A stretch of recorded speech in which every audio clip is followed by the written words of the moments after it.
Poursuivons nos apprentissages dans la résolution d'équations de degré supérieur à 1.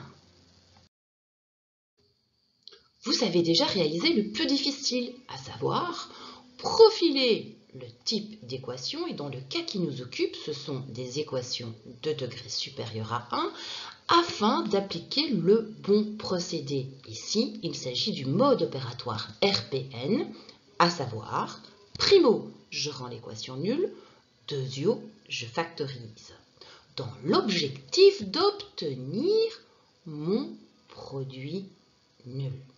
Je rappelle que la factorisation fera l'objet d'une autre vidéo. Parce qu'une fois que nous en sommes là, il vous suffira de considérer chacun des facteurs véhiculant l'inconnu, soit x, à savoir monôme, binôme, comme si c'était des mini-équations égales à 0, pour enfin les résoudre. Si je reprends l'ultime étape de mon procédé de résolution, je me retrouve dans le premier cas avec deux facteurs qui sont des binômes du premier degré. Eh bien, il me suffira de considérer le premier, soit 2 moins x égale à 0, et résoudre cette mini-équation. Alors, 2 moins x égale 0, je suis face à une équation du premier degré. Soyons stratégiques, je peux avoir la valeur pour x en un seul coup, soit en transférant moins x, situé à gauche, de l'autre côté de mon égalité. Je tombe alors avec l'écriture équivalente suivante, 2 égale x. Oui, mais ça, c'est ma première valeur potentielle pour cette première équation. J'en ai une deuxième parce que j'ai un deuxième facteur qui manipule mon inconnu.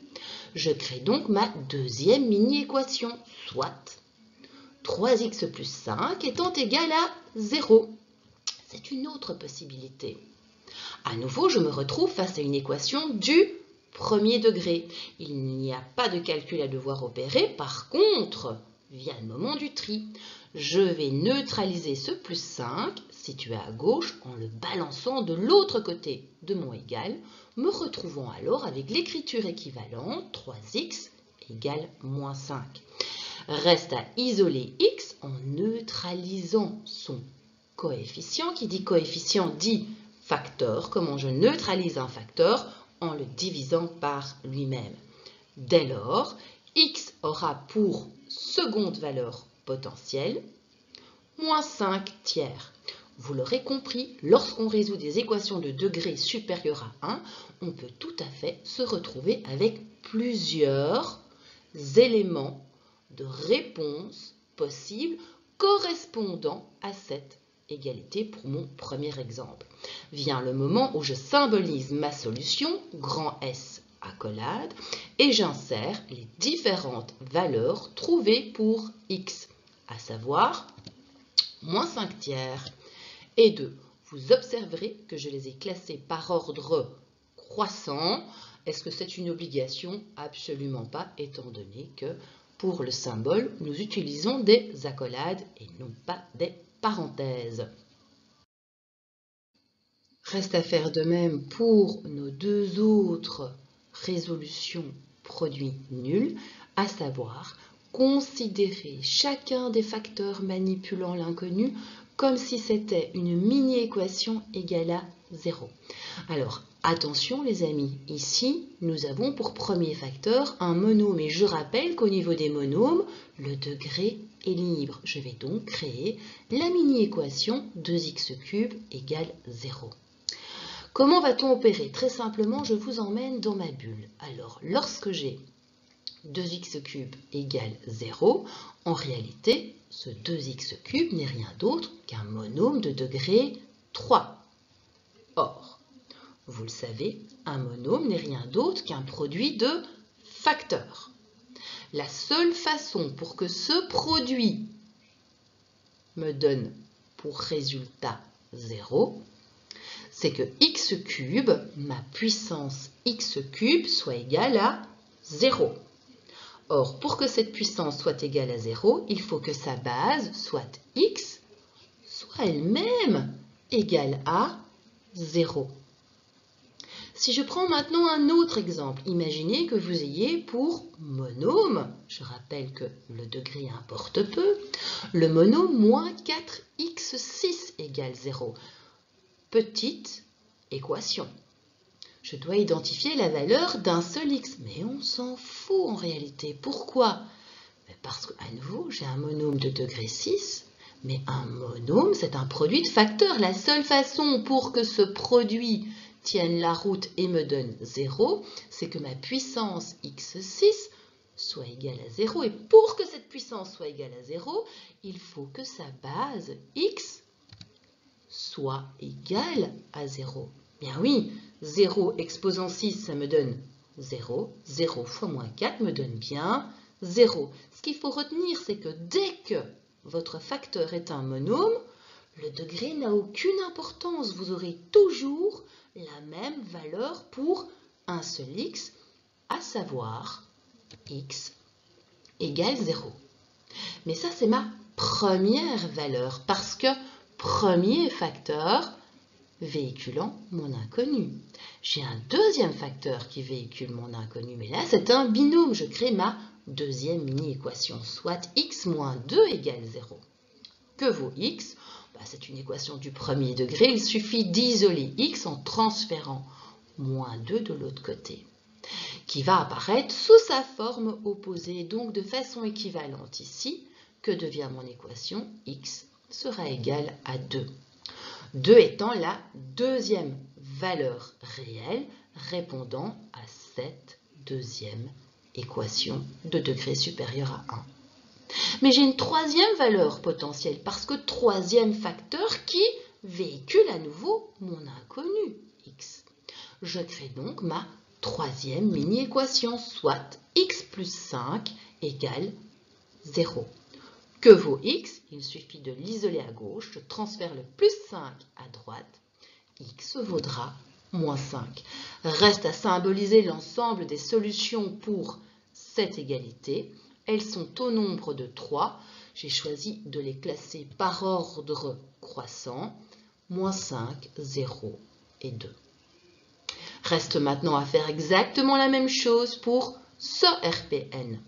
J'ai un produit entre deux facteurs, soit ici le monôme, attention, x est un monôme de degré 1.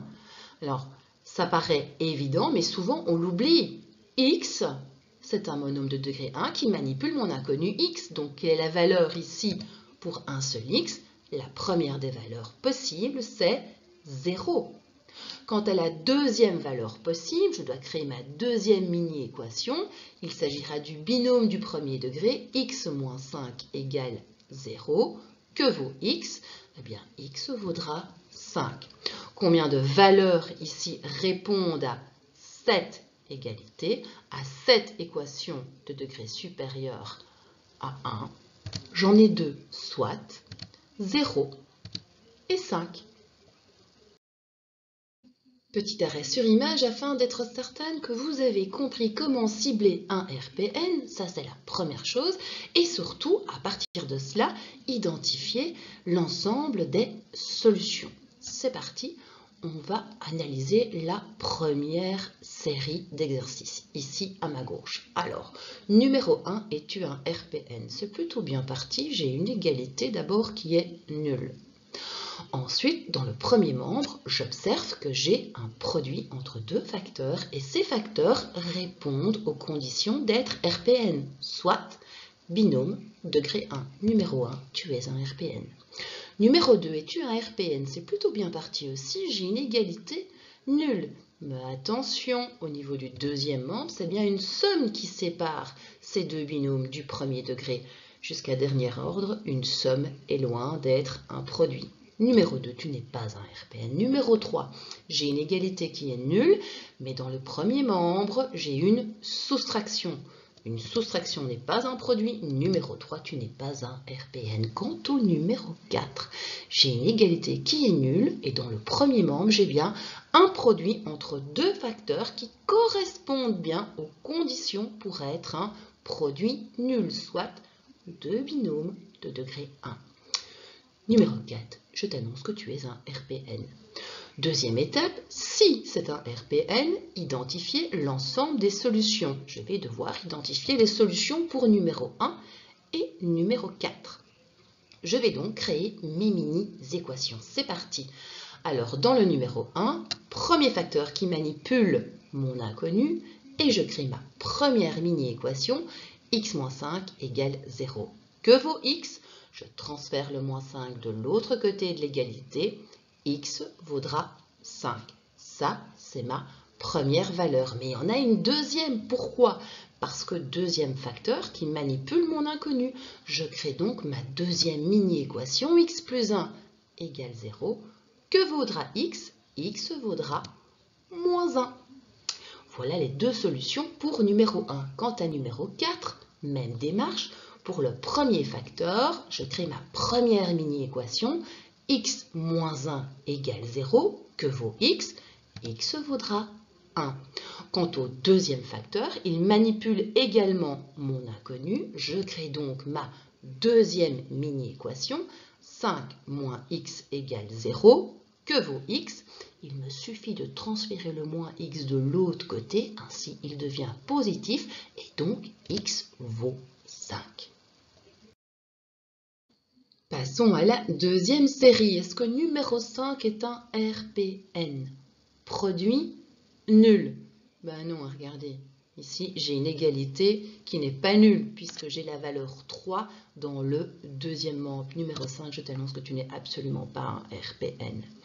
Numéro 6, j'ai une égalité qui est nulle et dans le membre de droite, j'ai un produit entre deux facteurs qui manipulent mon inconnu et qui correspond bien au schéma de résolution. Produit nul. Numéro 6, tu es un RPN. Numéro 7, j'ai une égalité qui est nulle, mais attention, dans le premier membre, j'ai une soustraction. Soustraire n'est pas multiplier. Numéro 7, tu n'es pas un RPN. Numéro 8, j'ai une égalité qui est nulle. Et dans le premier membre, j'ai bien un produit entre deux facteurs qui manipulent mon inconnu et qui correspond bien aux critères du RPN. Numéro 8, tu es un RPN. Je vais donc devoir maintenant identifier l'ensemble des solutions pour numéro 6 et numéro 8. Alors, dans le numéro 6, je vais faire un petit peu de place, voilà qui est fait. J'ai la présence de deux facteurs qui manipulent mon inconnu. Je crée d'abord ma première mini-équation, x carré égale 0. On le sait maintenant, dès qu'il s'agit d'un monôme, peu importe son degré, cela veut dire que x égale 0. 0 étant la première valeur qui répond à cette égalité. Mais j'en ai une deuxième, car deuxième facteur qui manipule mon inconnu. Ici, je crée ma deuxième mini-équation, x moins 3 égale 0. Que vaudra x? Je transfère le moins 3 de l'autre côté, et bien x vaudra 3. Deux valeurs donc réelles pour numéro 6. Numéro 8 maintenant, produit entre deux facteurs. Le premier facteur est un monôme. Je crée ma première mini-équation. Qui dit monôme dit 0 pour première valeur ici au niveau de mes solutions. Deuxième solution, car deuxième facteur, manipulant ici mon inconnu, je crée ma mini-équation. 3x plus 1 égale 0. Que vaut x? Là, attention les amis, c'est en deux coups. Je vire d'abord le plus 1 qui passe la frontière du égal et qui devient moins 1. Ensuite, je neutralise le coefficient 3 en le divisant par lui-même. Et ce que je fais à gauche, je le fais à droite. J'avais moins 1 sur 3. Ça n'est rien d'autre que la fraction moins 1 tiers. Allez, dernière série ici. Alors, est-ce que numéro 9 correspond à un RPN? J'ai une égalité nulle. Et au niveau du deuxième membre, j'ai bien un produit entre trois facteurs qui correspond au schéma RPN.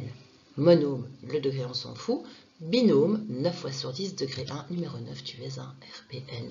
Numéro 10, j'ai une égalité nulle. Et au niveau du premier membre, à nouveau, même schéma, j'ai un produit entre trois facteurs qui manipulent mon inconnu et qui correspond bien aux conventions d'écriture pour être un produit nul. Numéro 10, je t'annonce que tu es un RPN également. Numéro 11, ça ne se discute même pas. J'ai une égalité qui est nulle, mais attention, dans le deuxième membre, j'ai une différence. Numéro 11, tu n'es pas un RPN. Quant au numéro 12, même schéma, j'ai une somme entre un monôme et un binôme. Certes, c'est une égalité qui est nulle, mais ce n'est pas un produit. Numéro 12, tu n'es donc pas un RPN. Me reste maintenant à identifier l'ensemble des solutions pour numéro 9 et numéro 10. Combien de solutions pour numéro 9? 3 solutions, car 3 facteurs manipulant l'inconnu. Je crée donc ma première mini-équation. C'est un monôme, on ne discute même pas. La première des valeurs, ce sera donc 0. Deuxième des valeurs potentielles, car deuxième facteur qui manipule mon inconnu, je crée ma deuxième mini-équation, 2x moins 1 égale 0, que vaut x. Là, c'est en deux coups, les amis. D'abord, je transfère le moins 1 de l'autre côté de l'égalité. Il devient positif, ce qui fait 1. Ensuite, je dois neutraliser le coefficient qui se trouve devant le x, soit le 2. Je vais donc diviser 2 par 2. Ce que je fais à gauche, je le fais à droite. Je reste alors pour valeur d'un seul x avec la fraction 1 demi. Troisième facteur manipulant mon inconnu et donc forcément troisième valeur. Je crée donc ma mini-équation. La voici, moins 2x moins 1 égale 0. À nouveau, c'est en deux coups. D'abord, je transfère le moins 1 de l'autre côté de l'égalité, ça devient plus 1. Je reste alors avec l'équation moins 2x égale plus 1. Je vais devoir neutraliser le coefficient moins 2 en le divisant par lui-même. Attention, conservation du signe. Moins 2 divisé par moins 2. Ce que je fais à gauche, je le fais à droite de mon égalité. Or, j'avais le chiffre 1. 1 divisé par moins 2, je forme ainsi la fraction moins 1 demi. 3 valeurs potentielles pour numéro 9. Reste maintenant à identifier les valeurs pour numéro 10. Je vais faire un petit peu de place. Voilà qui est fait. Première mini-équation portée par le monôme 2x carré égale 0. C'est un monôme, on ne discute même pas, on sait que x vaudra 0. Deuxième facteur manipulant mon inconnu, c'est un binôme du premier degré, x moins 1 égale 0. Voilà ma mini-équation, que vaudra x? Là c'est simple, hein. X vaudra 1. Troisième facteur manipulant mon inconnu, je crée donc ma troisième mini-équation, moins 2x plus 3 égale 0. À nouveau, c'est en deux coups ici. D'abord, je transfère le plus 3 de l'autre côté de mon égalité. Je vais donc avoir pour nouvelle valeur dans le deuxième membre, moins 3. Mais attention, ce moins 3 va être divisé par qui? Par le coefficient statuant devant le x qui est lui-même négatif. Or, moins 3 divisé par moins 2, moins par moins, ça me donne du plus. Troisième élément ici de réponse, ce sera donc la fraction 3 demi. Et voilà qui termine le deuxième montage concernant les équations de degré supérieur à 1. Petite danse de la joie.